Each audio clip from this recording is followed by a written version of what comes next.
No food for Christmas dinner. The widow's neighbor brought an Apache woman and her child. The winter wind had a way of sneaking into every corner of the widow's small house. It moved through the cracks in the wooden walls and slipped under the door, making the floor cold enough to feel like ice.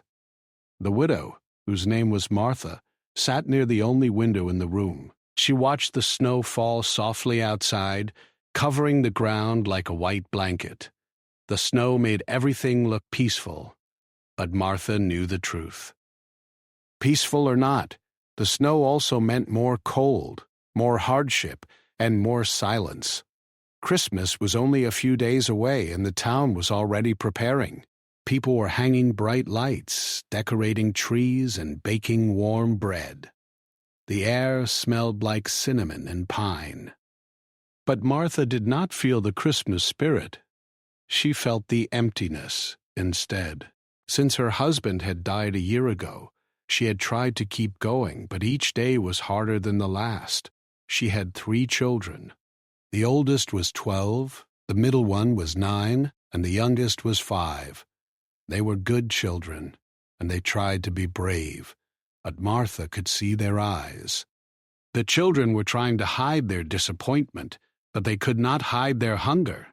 The small bell on the stove was silent because there was nothing to cook. The cupboards were empty. The pantry held only a few jars of dried beans and a small bag of flour that she had been saving for a long time. Martha tried to stay calm. She did not want her children to worry more than they already did. She had promised them that she would make Christmas special, just like their father used to do. But now she could not even promise a meal. She could not even promise a warm room. The house was cold, and the firewood was almost gone. She had used the last of it last week, and she had been too ashamed to ask for more. Outside, the world looked bright and joyful. Martha could hear laughter from the neighbor's house. She could see a light glowing through their window. She could imagine the smell of roasted meat and fresh bread. Her stomach tightened at the thought. It was not only hunger, it was the feeling of being left behind. She wanted to join in, but she had nothing to offer. She felt like a broken part of the world. The children were sitting close to her, trying to keep warm. The oldest, Samuel, had been working odd jobs in town. He brought home a few coins whenever he could, but it was never enough. The middle child, Clara, had been helping with chores and trying to take care of her younger brother, little Tim. Tim sat on the floor, holding a small toy horse that their father had given him. The horse was old and worn, but Tim loved it more than anything. He rubbed the horse's head gently, as if it could bring comfort. Martha looked at her children and forced a smile. "We will have a good Christmas," she said softly. "We will make it special." Samuel nodded, but his eyes were sad. "We can try," he said. Clara whispered, "Maybe we can make a small dinner. Maybe we can use the flour." Martha's heart broke at the thought. She wanted to be strong, but she was tired. She had tried to make bread with that flour before, and it had not turned out well. The children were not used to eating plain bread. They missed meat, and they missed soup. They missed the way their father used to laugh at the table. Martha stood up and walked to the window. She pressed her hands against the cold glass and stared at the snow. She remembered the last Christmas with her husband. He had brought home a small tree, and they had placed candles on it. They had not had much money, but he had made the night feel magical. He had made it feel like a special moment that could not be taken away. Now he was gone, and the house felt empty. Martha closed her eyes and tried to remember his voice. She remembered how he used to say, "No matter what happens, we will be together. We will make it through." But now she was alone. She had to be both mother and father. She had to find food and warmth. She had to keep the children safe. and she did not know how much longer she could do it. A few minutes later, the children began to whisper among themselves. They were trying to stay quiet, not to bother Martha. They knew she was thinking. They knew she was worried. They wanted to help, but they did not know how. Samuel said, "Maybe I can go to the town market tomorrow." Maybe someone will have extra food. Martha shook her head. "You are too young," she said softly. "And you have school." Samuel looked down. "I can miss school for one day." Martha felt tears rising in her eyes. She hated that her children were thinking about giving up their education. She wanted them to have a future. She wanted them to be strong and happy. But the world did not feel kind to them. It did not feel fair. Clara said, "Maybe we can go to the church. The pastor sometimes gives food to families." Martha nodded slowly. "We can try," she said. "But I do not want to take from others who need it more." Clara looked up, her eyes shining. "We are also in need," she said. "We are a family." Martha hugged Clara tightly. She could not help it. She was so proud of her children, but she was also afraid for them. She did not want them to grow up believing that life was only struggle. She sat back down and tried to think of a plan. She wanted to find a way to make Christmas feel real. She wanted her children to smile. She wanted them to believe that love was still alive. The fire in the stove was almost gone. The room was getting colder. Martha looked at the small clock on the wall. It was already evening. Soon it would be dark. Soon the town would celebrate. Soon the children would go to bed, and the night would feel long and lonely. Martha stood up again and walked to the door. She opened it slowly and looked outside. The snow was falling harder now. The wind was stronger. She could see footprints in the snow. Someone had walked by earlier. She closed the door and locked it. She did not want anyone to come in, not because she was afraid of people, but because she felt ashamed. She did not want anyone to see her weakness. She did not want anyone to know that she had nothing.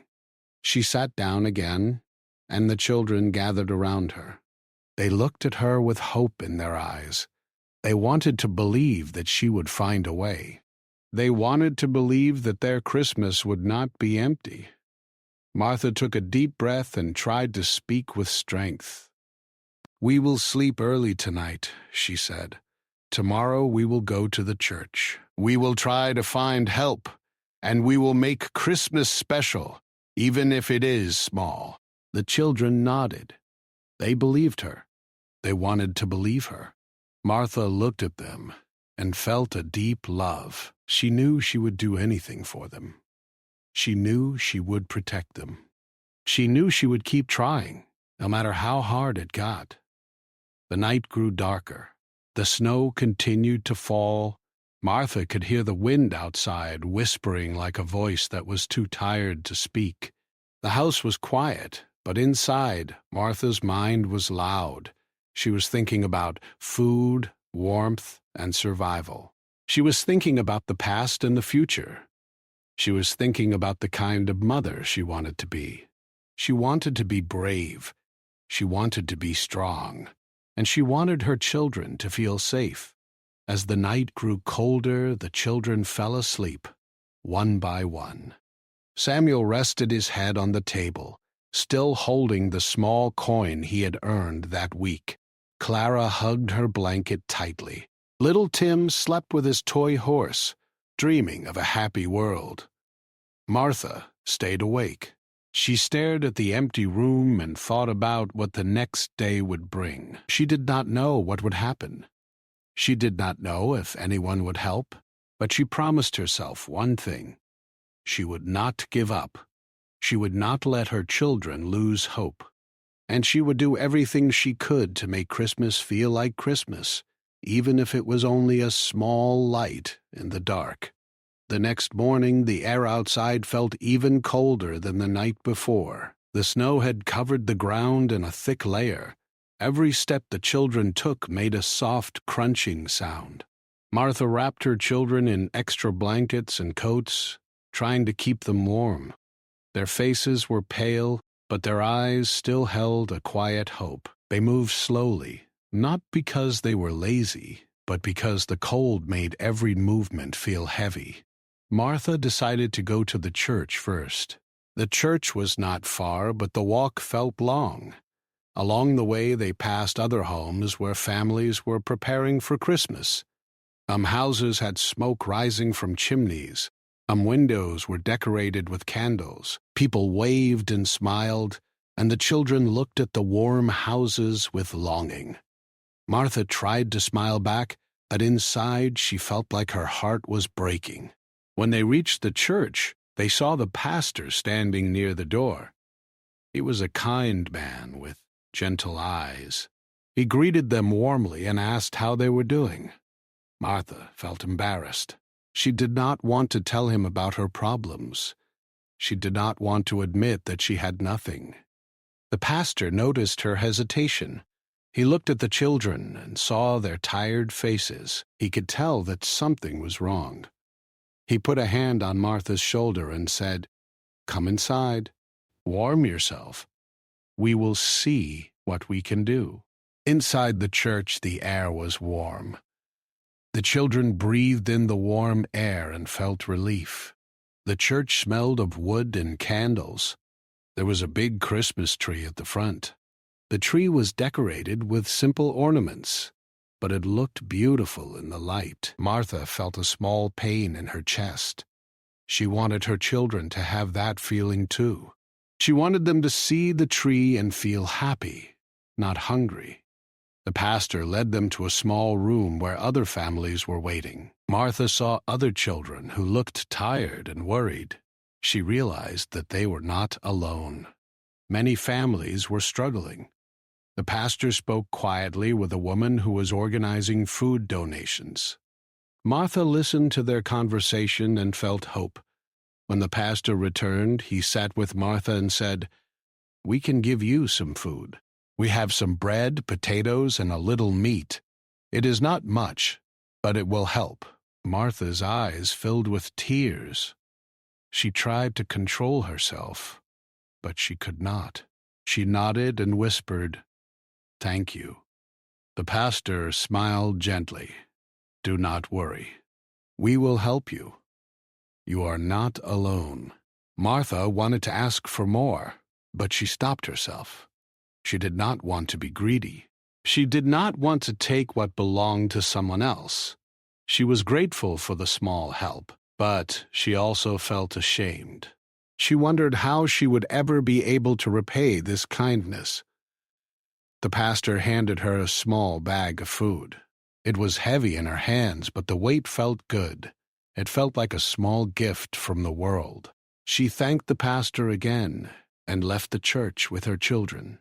As they walked back home, the snow seemed brighter.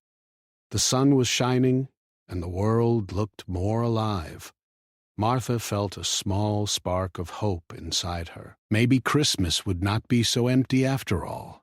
Maybe she could make a small dinner for her children. But as they reached the edge of the town, something unexpected happened. They saw their neighbor, Mr. Lewis, walking toward them. Mr. Lewis was a quiet man who lived next door. He was known for being a hard worker, but he rarely spoke to anyone. He was a strong man, and many people respected him. But Martha had never been close to him. She had always felt a little nervous around him because he seemed serious and distant. Mr. Lewis stopped in front of them and looked at Martha. His face did not show much emotion, but his eyes looked soft. He said, "Martha, I need to talk to you." Martha felt her heart beat faster. She was afraid that he was going to tell her something bad. She looked at the children and felt protective. "Yes?" she said carefully. Mr. Lewis hesitated for a moment. He looked at the food bag in Martha's hands and then looked away. I know you are trying to survive, he said quietly. I also know that Christmas is hard for you this year. Martha nodded slowly. She did not know where he was going with this. She felt nervous, but she also felt a little relieved that someone noticed her struggle. Mister, ears Oz and straightforward now. Ears Oz breathing down. We are all working and friendships. Now do your nodding. She is not from here. She is from the Apache tribe. She is a woman with a small child. They have been traveling and they need shelter. I was thinking, maybe you could help them. Martha's eyes widened. She was surprised. She did not expect him to ask her for help. She did not know what to say. She had no food. She had no extra space. She barely had enough for her own children. She looked at Mr. Lewis and said softly, "But I have nothing. I can barely feed my own children." Mr. Lewis nodded. "I know," he said, "but I also know that you are kind. I know you would help if you could." Martha felt a mixture of emotions. She felt fear because she did not know this woman or her child. She felt worry because she did not know how she would provide for them. She felt shame because she felt like she was failing her own children. But she also felt something else. She felt a small spark of compassion. Mr. Lewis continued, "I will help you. I will bring them here. I will also bring some supplies. I have been saving some food. It is not much, but it is enough for a few days. I think we can manage." Martha looked at him with surprise. "You will help?" she asked. Mr. Lewis nodded. "Yes," he said. "I will help." Martha felt tears rise in her eyes again. She did not know how to explain her feelings. She felt grateful, but she also felt embarrassed. She did not want to accept help. She wanted to be strong. She wanted to be able to do it herself, but she also knew that she could not do it alone. Mr. Lewis turned to the children and said, "You kids should go inside and warm up. I will come back with your new guest soon." Samuel and Clara looked at each other with confusion. "A new guest?" Samuel asked. Martha smiled weakly. "Yes," she said, "a new friend." The children went inside, still unsure of what was happening. Martha watched them go and felt a little nervous.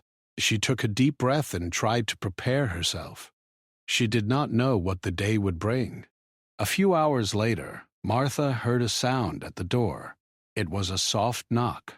She walked to the door and opened it slowly. There stood Mr. Lewis, and behind him was a woman. She looked tired and cold. She wore simple clothes, and her hair was dark and long. Beside her was a small child, holding her hand. The child looked sleepy and scared. The woman's eyes were tired, but they also held a gentle strength. Martha felt a little surprised. The woman looked different from anyone she had met before. She had a calm and quiet presence, like someone who had been through many hardships and still stood strong. "Mr. Bell," Lewis spoke softly. "This is the woman I told you about," he said. "Her name is Ayana, and this is her son, little Koa." Martha bowed her head slightly and said, "Welcome. Please come inside." Ayana nodded and stepped in carefully. The child held onto his mother's hand tightly, as if he was afraid of the world. Martha offered them a small chair by the stove. She noticed that the stove was almost cold. She felt ashamed again. She wished she could offer more. Ayana looked around the room and smiled softly. She did not look surprised or angry. She looked calm. like she was used to traveling and living with very little. She looked at the children and said in a gentle voice, "Hello?" The children stared at her for a moment. They were unsure of what to think. They had never seen someone like her before. They had heard stories about the Apache people, but they had never met one. The children were curious, but also cautious. Martha felt the weight of the moment. She realized that this was not just a guest. This was someone who needed help. This was someone who trusted her. She looked at Ayana and said, "You can stay here. I will try to help. I am sorry I do not have much." Ayana shook her head. "It is okay," she said softly. "We do not need much. We just need a safe place for a little while." Martha felt a small relief. She nodded and said, "Then you are welcome, Mr. Paws." Lewis handed Martha a small bag. "Here," he said, "I brought some food. It is not much, but it will help." Martha took the bag with trembling hands. She looked at Mr. Lewis and whispered, "Thank you, Mr. Cowboy." Lewis nodded and said, "You are not alone. We will get through this." As the day moved forward, the house began to feel less empty. The children were curious about the new guest. They asked questions quietly. Ayana answered with gentle patience. She told them about her journey, but she did not go into details. She did not want to scare them. She only said that she had traveled far and needed a place to rest. Martha listened and felt her heart soften. She realized that Ayana was not a threat. She was a person who needed help, just like her family. Martha felt a connection, a shared understanding of hardship. The day passed slowly, but something inside Martha began to change. She felt a small spark of hope.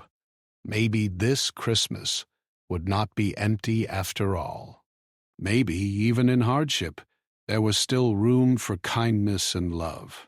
The first night with the new guest felt strange at first. Martha could not sleep. She kept thinking about the Apache woman and her child. She listened to the quiet sounds in the house. She heard the soft breathing of her children in the next room. She heard the faint whisper of the wind outside.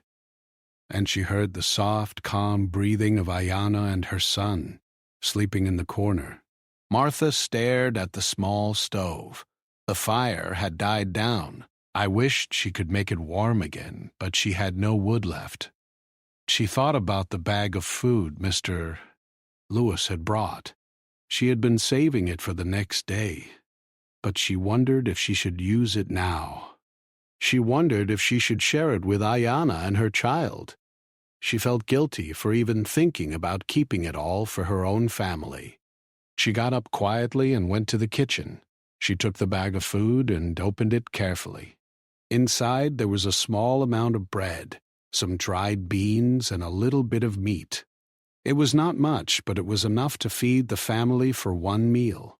Martha's hands shook as she looked at it. She thought of her children's hungry faces. She thought of Ayana and her child. She thought of the Christmas tree at the church and the warm meals other families were having. Martha felt a strong emotion inside her. She felt the need to share. And she felt the need to be kind. She felt the need to do something that would make her heart feel lighter. She decided to wake her children. She did not want to do this alone. She wanted them to be part of it. She wanted them to understand that kindness was not weakness. She went to the children's room and gently touched Samuel's shoulder. "Samuel," she whispered. Samuel opened his eyes slowly. He looked tired. "Yes, Mother?" he asked. Martha whispered, "I need you to wake Clara and Tim. We are going to share our food with our guests." Samuel sat up and looked at his mother. His eyes widened. "But we have so little," he said. Martha nodded. "I know," she said softly, "but they have even less. We can share. We can help. It will not make us weaker. It will make us stronger." Samuel looked thoughtful. He stood up and went to wake his sister and brother. Clara woke up quickly, and Tim rubbed his eyes and looked confused. "Why are we awake?" he asked. Martha smiled gently. "We are going to share," she said. The children came to the kitchen. Martha placed the food on the table. She looked at them and said, "We will make a small meal. We will invite Ayana and her child to eat with us." Clara looked at the food and then at her mother. She seemed unsure. "Will they eat all of it?" she asked. Martha shook her head. "No," she said. "We will share it. We will divide it fairly. Everyone will get enough." Tim looked at the food and then at the small toy horse in his hands. He looked worried. "What if we do not have enough?" he asked. Martha hugged him. "We will be okay," she said. "We will have enough. We will trust that we will be okay." The children nodded, but they still looked worried. Martha could see the fear in their eyes. They were afraid of hunger. They were afraid of losing what little they had. But they also knew that their mother was right. They knew that kindness mattered. Martha went to the door and called Ayana softly. "Ayana," she said, "please come to the table." Ayana came into the kitchen. She looked calm, but Martha could see that she was tired. Her eyes were gentle, and she looked grateful. She sat down at the table with her child beside her. Martha served the food carefully. She gave each person a small piece of bread, some beans, and a little meat. The portions were small, but they were enough for a meal. Martha could see that everyone was hungry. She could see the way their hands shook slightly as they reached for the food. They ate quietly at first. The room was quiet except for the sound of chewing. Martha looked at Ayana and saw something in her eyes. She saw a deep sadness, but also a strong calm. Ayana did not complain. She did not ask for more. She simply ate what was given. After a few minutes, Ayana looked up and spoke softly. "Thank you," she said. "You did not have to share. You have been very kind." Martha felt a small tear in her eye. She looked at Ayana and said, "We are all hungry. We are all struggling. But we are also all human. We must help each other." Ayana nodded. "In my tribe, we share everything," she said. "If one person is hungry, everyone is hungry. We help each other. We take care of each other." Samuel listened carefully. He looked thoughtful. "I did not know that," he said. Ayana smiled softly. "It is true," she said. "We do not leave anyone behind." Clara looked at Ayana and asked, "Did you have a family?" Ayana's eyes softened. She looked down for a moment, and then she looked back up. "Yes," she said quietly. "I had a family, but I lost them. The world was not kind to us. We had to leave. I had to protect my child." Tim looked at Ayana's child and said softly, "Your child is cute." Ayana smiled. "Thank you," she said. "He is my life." The children smiled back. They began to feel a connection. They began to feel that Ayana was not a stranger. She was someone who had been through pain, but who still had love. After the meal, Martha asked Ayana to tell her story. She wanted to know more about the woman who had come into her home. She wanted to understand her. She wanted to feel closer to her. Ayana hesitated at first. She looked at the children and then at Martha. She seemed unsure, but then she spoke, slowly and gently. She told them about her journey. She told them about the long travel through cold lands. She told them about the times when she had no food and no shelter. She told them about the people who had been cruel. She told them about the people who had been kind. She told them about the fear she felt when she was alone. Martha listened carefully. She felt her heart break. She realized that Ayanna had been through so much. She realized that the woman's strength was not something that came from power. It came from survival. Ayanna also spoke about the Apache way of life. She spoke about the importance of family. She spoke about the way her people respected nature. She spoke about the way they cared for each other. The children listened with wide eyes. They had never heard stories like this before. They were fascinated. Samuel asked, "Why did you come here?" Ayanna looked at him and said, "I came here because I needed help. I heard that there were kind people here. I heard that there were people who would not turn away." Martha felt a deep emotion. She felt proud. She felt grateful. She felt connected to Ayanna. Ayanna looked at Martha and said, "You are kind. Your family is kind. I am grateful." Martha nodded. "You are welcome," she said. As the day moved forward, the house began to feel warmer, not because of the fire, but because of the feelings inside. The children laughed softly. They played with little games. Ayanna's child smiled and began to feel safe. Martha felt a small hope. She realized that even in hardship, there could be friendship. But Martha also knew that their situation was still difficult. They still had little food. They still had no warm fire. They still had no money.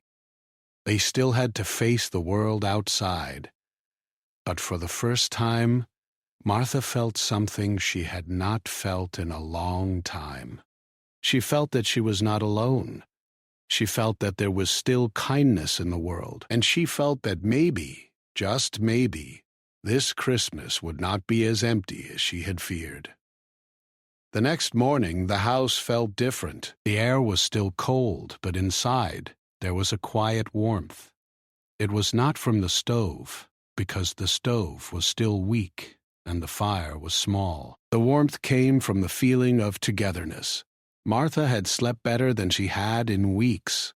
She felt lighter, as if a heavy burden had been lifted from her shoulders. The children were also calmer. They looked at Ayanna and her child with curiosity and kindness. It was as if the house had become a place of safety again. Martha stood by the window and watched the snow outside.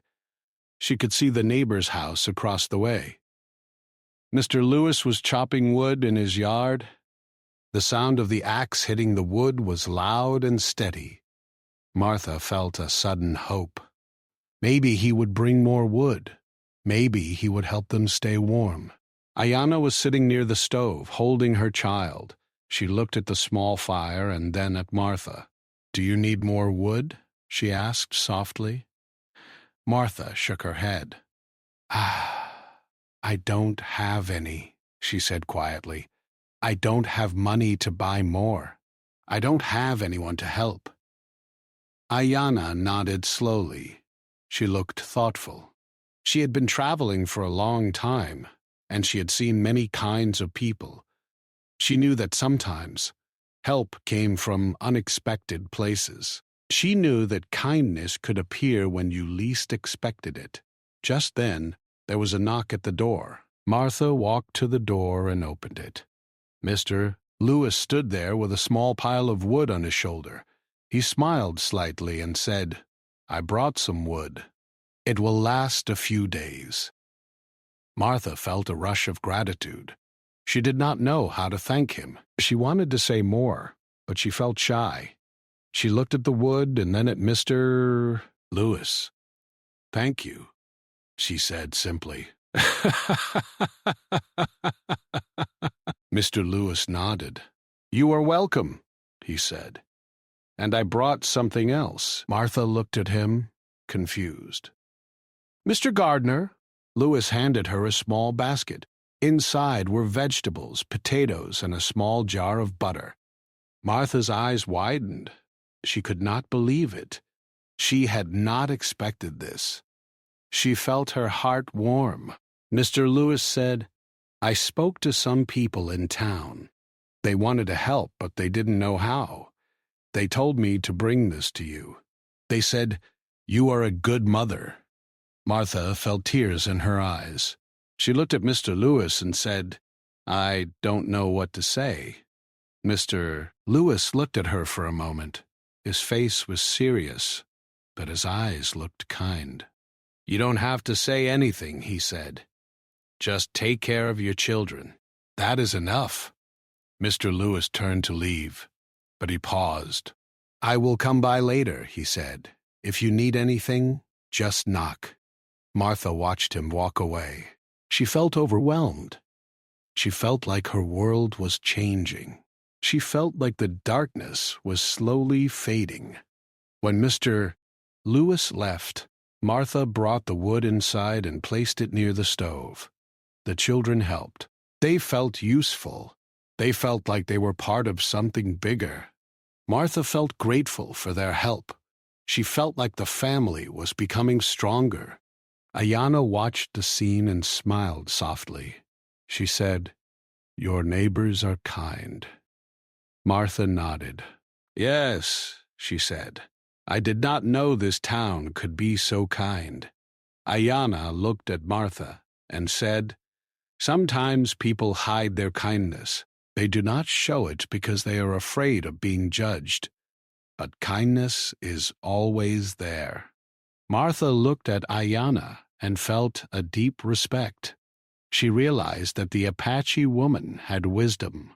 She realized that she was not only a guest, but also a teacher. Later that day, Martha decided to make a small meal with the vegetables and potatoes. She boiled them carefully, and the smell filled the room. It was a simple meal, but it felt like a feast. The children sat around the table, and even Ayana's child looked happy. As they ate, the children talked softly. They asked Ayana questions. They asked her about her life, her people, and her journey. Ayana answered with patience. She told them stories of her childhood, of the rivers and mountains, and of the way her people celebrated important days. She told them about the songs they sang and the dances they performed. The children listened with wide eyes. Samuel said, "Your stories are beautiful. I wish I could see your land." Ayana smiled. "Maybe one day," she said softly. "Maybe one day you will." Clara looked at Martha and whispered, "Mother, do you think we will have a good Christmas now?" Martha looked at her children and felt a warm feeling in her chest. She did not know if they would have a big dinner, but she knew something else. She knew that they would have something more important. They would have kindness. They would have friendship. They would have hope. She said, "I think we will."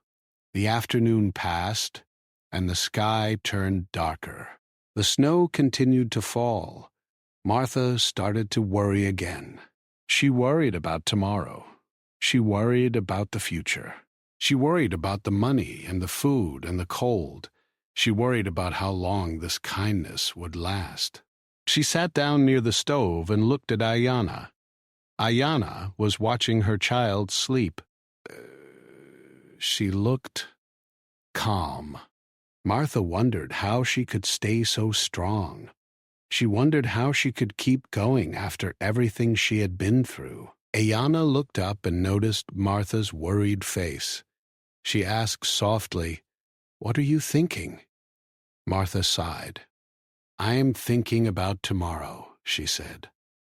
"I am thinking about how long this will last. I am thinking about how we will survive." Ayana nodded. "I understand," she said. "I have been in your place before. I know what it feels like to be afraid. But you must remember something. You are not alone. You have people who care." Martha shook her head. "I feel like I have failed," she said. "I cannot provide for my children. I cannot protect them." Ayanna stood up and walked to Martha. She placed her hand gently on Martha's shoulder.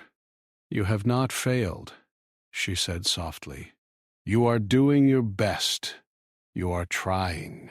That is all anyone can ask, and you are not alone anymore." Martha looked at Ayanna and felt a strong emotion. She felt grateful. She felt comforted. She felt like she had found a friend. The night came, and the family gathered around the small stove. The fire was stronger now because of the wood Mr. Brantai, Lewis, had brought. The room felt warmer. The children were tired, but they looked happy. Ayanna's child fell asleep in his mother's arms. Martha sat quietly and watched them. She thought about the day, and she thought about the kindness of her neighbor. She thought about the food. She thought about the warmth. She thought about the feeling of hope that had returned to her heart. She realized that this Christmas was changing. It was not only about food or gifts. It was about people. It was about kindness. It was about being there for one another. Martha whispered quietly, "Thank you." But she was not sure who she was thanking. She was thanking the neighbor, the church, Ayanna, or maybe the world itself. She was not sure. But she knew one thing. She knew that this Christmas would be different. She knew that her children would feel love again, and she knew that kindness had a way of growing, like a small flame that could become a bright light. Christmas morning arrived quietly. The snow outside had turned into a soft white blanket that covered the entire town. The sky was pale blue, and the air was calm. The world looked clean and peaceful, as if it had been washed by the snow. Martha woke up before the children. She felt the warmth in the room and smiled softly. For the first time in a long time, she felt calm. She looked at the small stove and saw that the fire was still burning. She had not expected it to last so long, but it did, thanks to the wood Mr. Lewis had brought. Martha looked around the room. Her children were sleeping peacefully. Samuel was lying on the small bed near the wall. Clara was curled up under a blanket. Tim was holding his toy horse close to his chest. Ayanna was sleeping on a small chair near the stove, with her child sleeping in her arms. Martha felt a strong emotion. She felt grateful for the people who had helped them. She felt grateful for the new friend who had entered their lives. She quietly got up and walked to the kitchen. She did not want to wake anyone. She wanted to prepare a small Christmas meal. She did not have much, but she wanted to make something special. She looked at the food she had left. There was some bread, a few potatoes, and a small piece of meat. It was not much, but it was enough to make a simple meal. She also found a small jar of jam that she had been saving for a long time.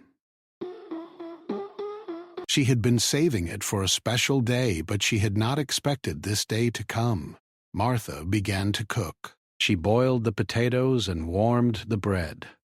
She heated the meat carefully, making sure it did not burn. The smell of food filled the room.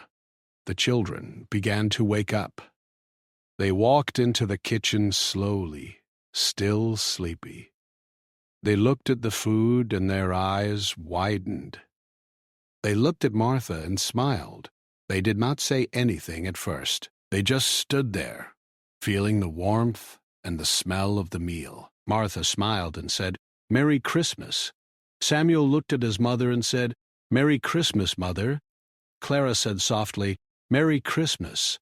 Tim ran to the table and said, "Is this really Christmas?" Martha nodded. "Yes," she said, "it is Christmas." The children sat down at the table. Ayana also woke up and came to the table with her child. She looked tired, but her eyes were bright. She sat down and smiled. She looked at Martha and said, "Thank you for sharing this with us." Martha shook her head. "No," she said. "Thank you for being here. Thank you for making this Christmas feel real." Ayana smiled and said, "We are all together. That is what matters." They ate slowly, enjoying every bite. The meal was simple, but it felt like a feast. The children talked softly, and the room was filled with a calm happiness. They laughed gently. They shared small stories. They felt a warmth that was deeper than the fire. After the meal, Martha looked at the children and said, "I have something for you." The children looked at her with surprise. They did not expect anything else. They thought the meal was enough.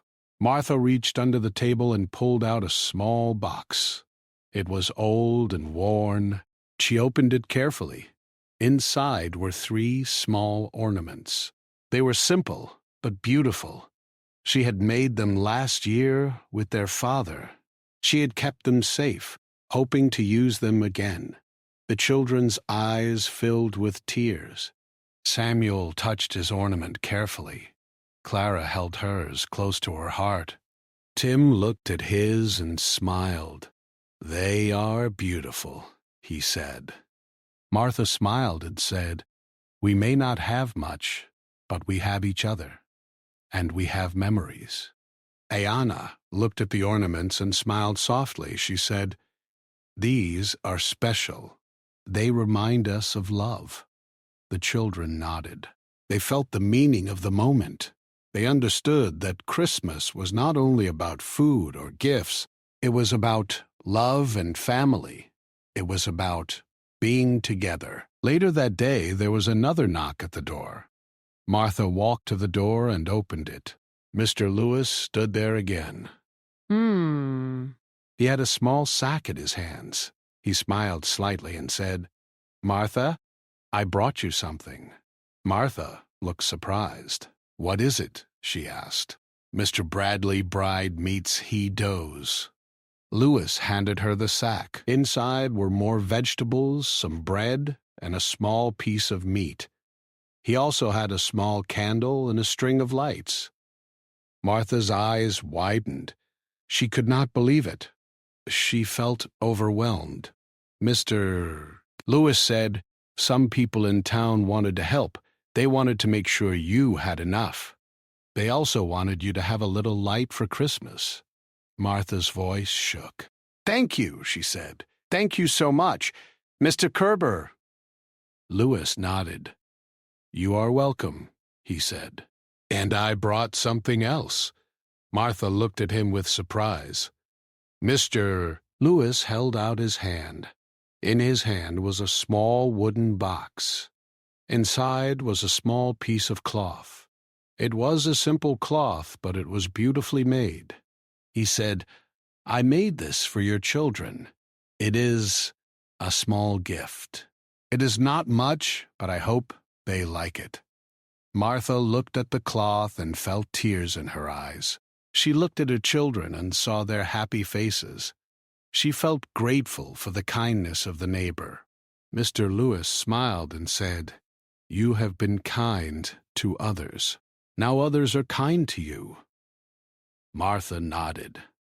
"Yes," she said. "Yes, they are." Mr. Lewis turned to Ayana and said, "Thank you for coming here. You have brought warmth to this home." Ayana looked at him and nodded. "Thank you for helping us," she said. "You are kind." Mr. Lewis nodded and said, "We all have to help each other." After Mr. Lewis left, Martha sat down with her children. She looked at them and said, "This Christmas has been different." Samuel nodded. "Yes," he said. "It feels like a real Christmas now." Clara smiled. "I feel happy," she said. Tim hugged his toy horse and said, "I feel like we are a big family." Martha looked at Ayana and her child. She felt a deep connection. She felt like they had become part of their family. She felt grateful for the kindness that had come into their lives. Ayana stood up and said, "I should leave soon. I cannot stay too long. I do not want to cause trouble." Martha shook her head quickly. "No," she said. "You are not causing trouble. You are welcome here." Ayana looked at her and smiled. "Thank you," she said, "but I have to continue my journey. I must find a safe place for my child. I must find a home." Martha felt sad. She did not want Ayana to leave. She felt like she had found a friend. She felt like her home had grown bigger. Martha walked to Ayana and held her hand gently. "You can stay as long as you need," she said. "We will help you. We will not let you go alone." Ayana's eyes filled with tears. She looked at Martha and said, "You are very kind." Martha smiled softly. "You are also kind," she said. "You taught us something. You showed us that even when life is hard, we can still care for each other." Ayana nodded. She looked at the children and said, "I will never forget this Christmas." The children smiled, they waved goodbye, and Ayana hugged them gently. She hugged Martha tightly and whispered, "Thank you." As Ayana and her child walked away, Martha watched them go. She felt a mixture of emotions. She felt sad to see them leave. She felt grateful for the time they had shared. She felt hopeful because she knew that kindness could change a life. Martha turned back to her children and looked at the small Christmas tree they had made from branches. It was not perfect, but it was theirs.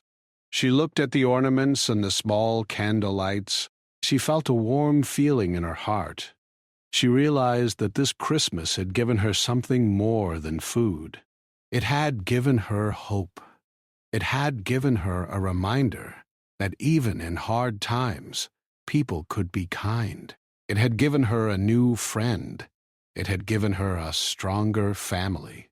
Martha hugged her children tightly. She whispered, "We will be okay. We will get through this." The children hugged her back. They felt safe. They felt loved. They felt like they had a future. And for the first time in a long time, Martha believed it.